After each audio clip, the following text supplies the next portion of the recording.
Good morning, everyone. Art Baker here with Indus. Are you a pavement manager looking for a solution for a road that's beyond a mill and fill where you'll get the traditional reflective cracking within a year and two, but yet the road has a very good base, it's just bad beat up asphalt? If you are, we're here today to show you that process. It's called cold-in-place recycling with foamed asphalt. The difference between foamed asphalt and emulsion is the foamed asphalt is a very quick cure, so you're allowed to put your wearing surface on the next day or a couple days after. We are here in Montpellier, Vermont today. Very excited to be doing our first foamed asphalt cold-in-place recycling project in Vermont.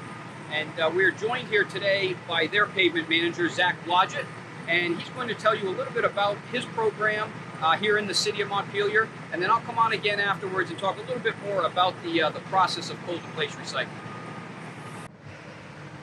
Hi, my name is Zach Blodgett with the City of Montpellier. I'm a operations manager and engineer for the Public Works Department, and today we're doing a CIR project on Main Street. Our overall pavement condition is roughly around a 62 PCI. We do everything in-house for evaluating pavement and prioritizing what streets go next.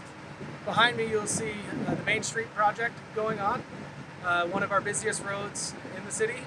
We chose the CIR process so that we could, one, limit the amount of time to the residents and to the motorists traveling on the road for impacts of the overall construction. Another benefit with doing this process is to lower emissions. With the CIR process, we don't have to truck all that material off-site, so everything is reused in place and put back down. So behind me you'll see a fresh road, newly paved. It'll be topped with a fog seal right after this, and then with another wearing course after that as well. So, thank you, Zach, for that.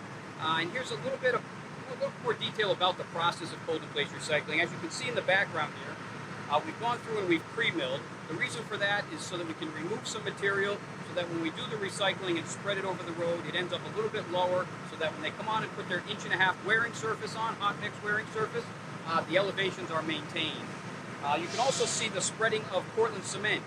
This is an engineered process where you have to do coring to justify how thick the asphalt is, and then you have to do a mix design that tells you basically how much Portland cement and how much liquid asphalt to add. Most of them have about 1% Portland cement, and that's the Portland cement you can see on the ground here. Next you have what we call the train coming through. You do have a water truck at the beginning, then behind that you have the liquid asphalt truck.